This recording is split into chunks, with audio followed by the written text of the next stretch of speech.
What's up, everybody? We're back. Yeah!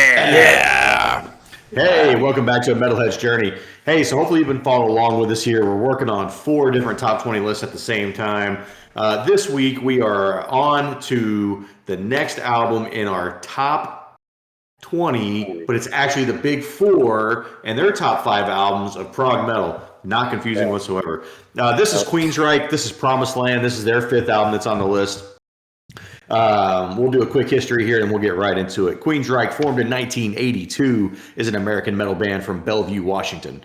They are considered one of the leaders of the progressive metal scene and are often referred to as one of the big 4 of prog metal, with Fate's Warning and Dream Theater and Symphony X. The band has released 16 studio albums, have been nominated for 3 Grammys, and have sold over 20 million records worldwide. Promised Land, released in 1994, is the band's 5th studio album. The album reached number 3 on the Billboard charts. The album features the same lineup from the album we did previously on the show, Operation Mindcrime. That's Jeff Tate on vocals, Chris DeGarmo and Michael Wilton on guitar, Eddie Jackson on bass, and Scott Rockenfield on drums. The album features 3 singles, I Am I, Bridge, and Someone Else?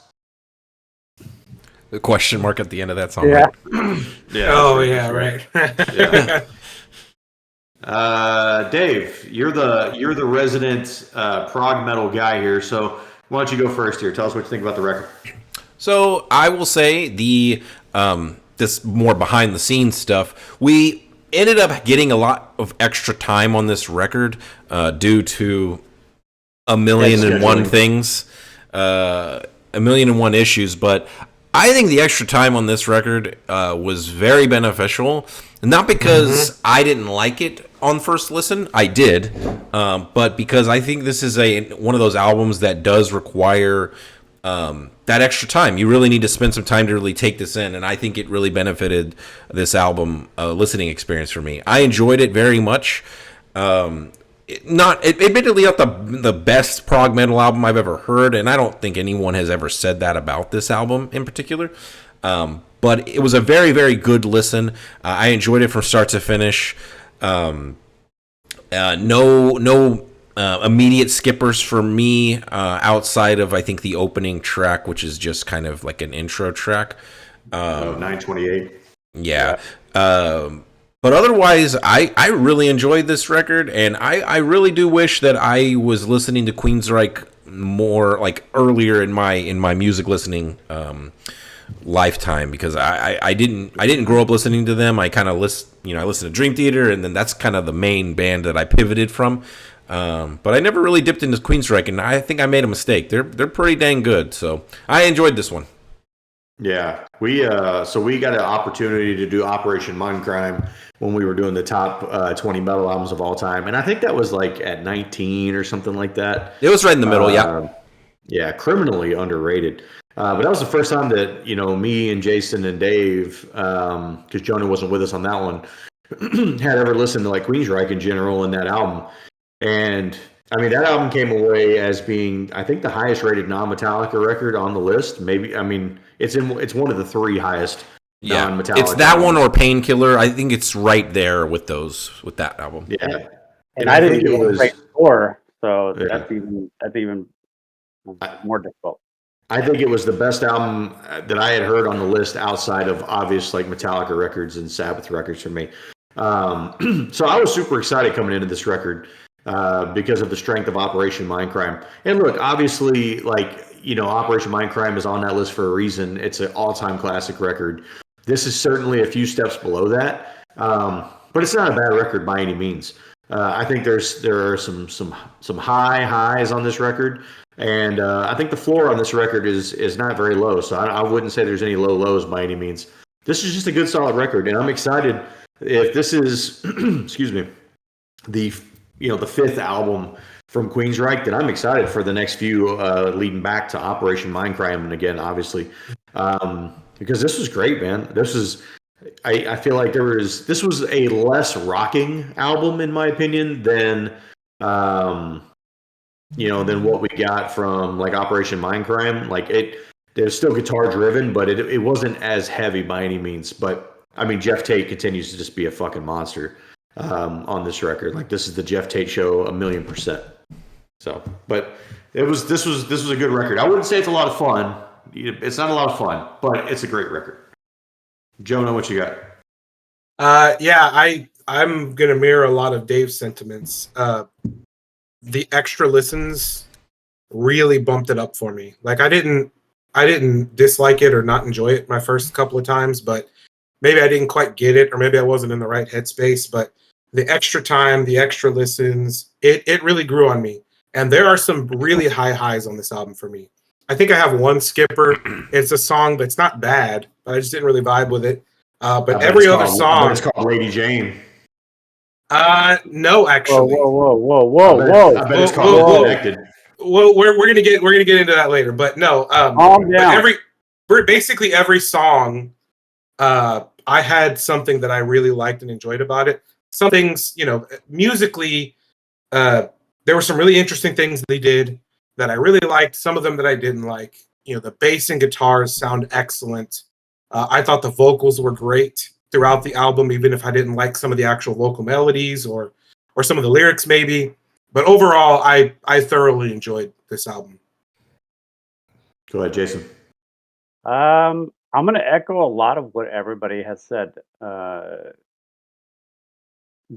Extra time spent with the album made me appreciate more of the songs.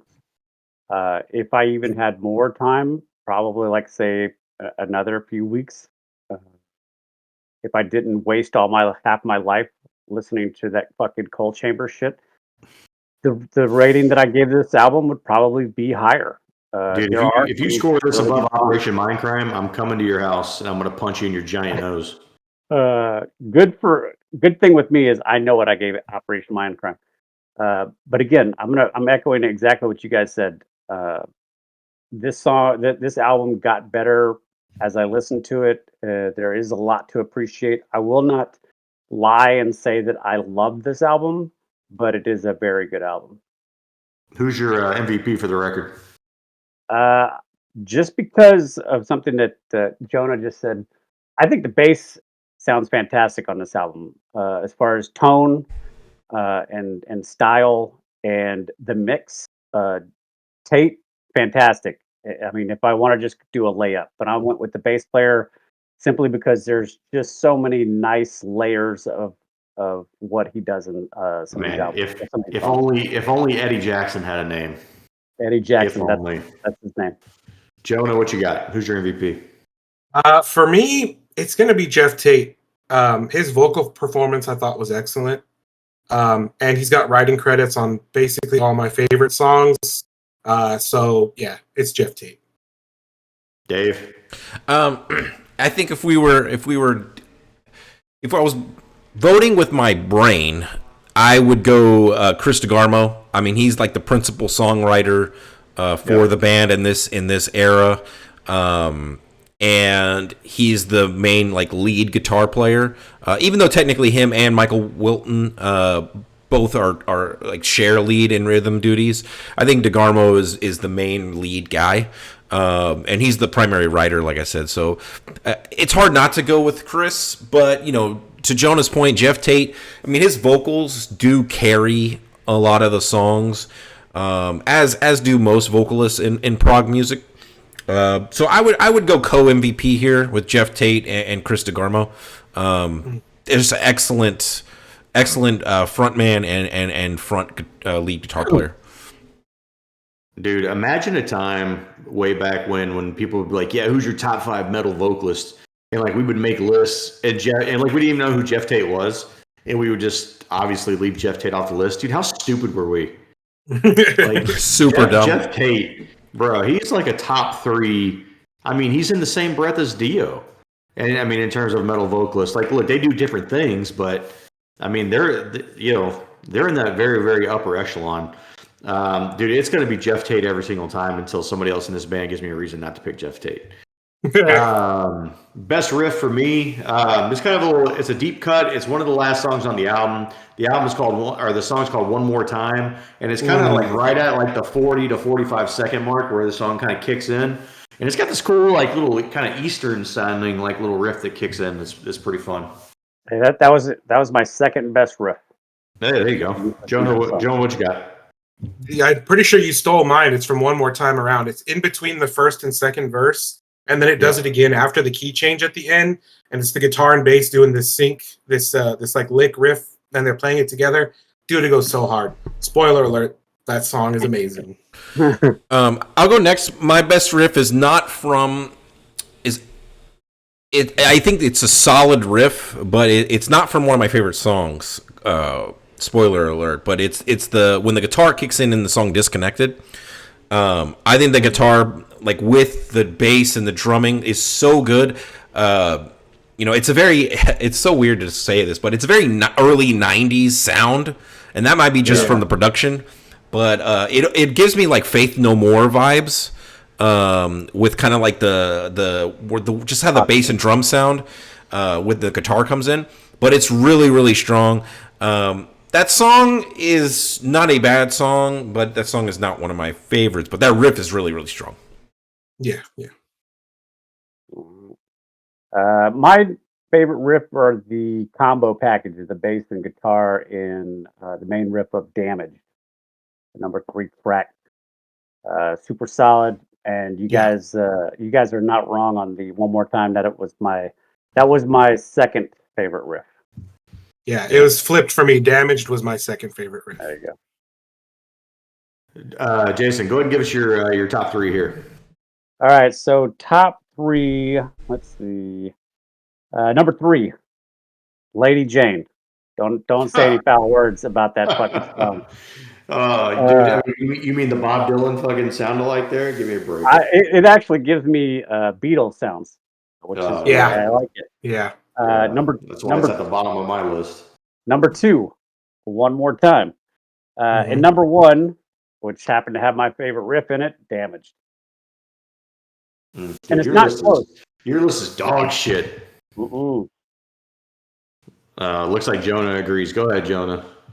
So my runner-up was Lady Jane.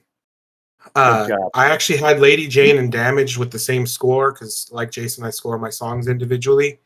But I think Damaged just barely beats it out. So my number 3 is Damaged. Super fat bass lines, great riff in the verse. Love song. The chorus of Damaged. It's a great song. Very catchy chorus. My number 2 is Promised Land, the title track. I love the vocal melodies on that song. The bass sounds really good. It's more moody. The whole song is a vibe. I vibe with that song super hard. And I really love the chorus of Promised Land. And then my number 1, as I alluded to before, One More Time. That song is epic. The bass sounds fantastic. It's got a great chorus. The solo is killer. Then when he does that key change, and of course, Jeff Tate brings it up a notch with the higher register. That's easily the best song on the album for me. Jonah, I'll go next here because I thought for a second we were gonna be like in sync, not Backstreet Boys, but it didn't work out. My number 3 is Damaged. Great song, super strong. I love singing along to that song. Terribly. I love singing along to it terribly. Promised Land is my number 2 as well. Super strong song just from start to finish. Very proggy. 8 minute, nearly 8 minute long song. Love it. And my number 1, and I don't know that anyone's going to have this as their number 1 because this was a creeper for me, and that's Bridge. And I really do like that song. I like the lyrical content on that song. I think it's a pretty deep song. It is. I have it as an extremely solid song. I think that was like my number 4 song. It's right there with Promised Land. If you asked me a different day, it could be number 2, but I'm feeling it number 1 right now. I just like the song. I just think it's a really deep song, and I just appreciate it. Like I said, it grew on me throughout my listens. Man, either all you guys are just really fucking stupid, or I am. I don't know. We'll see. I guess. I even went with an honorable mention here. I got IMI as an honorable mention. That's a good song. Number 3 for me is Out of Mind. That's my honorable mention. Just a cool, slower jam. And it sounds so much. And look, this is why I know you guys are going to shit on me here, but dude, it reminds me of this great fucking scene in this movie that was snubbed at the Oscars called Conan the Destroyer. And it's a scene where they swim over to this little ice palace, right? And they go up in this mirror room, and they have to fight this fucking. Oh, I remember that scene or whatever it is. Dude, this song like reminds me of that shit. Like, it's so good. I got Pink Floyd vibes on that song. There you go. Yeah, I can see that. Number 2 for me is My Global Mind. Probably the hardest rocker on the fucking on the album, and sounds a lot like a track from Operation Mindcrime that I can't remember right now. Eyes of a Stranger kind of has that same kind of vibe. And number 1 for me, dude. I mean, look, this is the Jeff Tate show. Someone Else is just it's so good. Like, I just love putting that shit on and just listening to Jeff Tate just fucking crush. So that's my top 3. Very different than everybody else's, obviously. I love the piano section for Someone Else. Oh, yeah. The rest of the song just didn't do it for me, though. Well, Josh, what I will say is this. You mean Jeff Tate didn't do it for you, Jason? Is that what you're telling me? Pretty much, yeah. What I will say is, Josh, I think the sign of a good album is when we all have different top 3s, because that really, like, it's always telling when we all have an album that we're all kind of just like meh, but then we all have the same top 3, and it's usually like the singles or whatever. It's like the obvious good songs.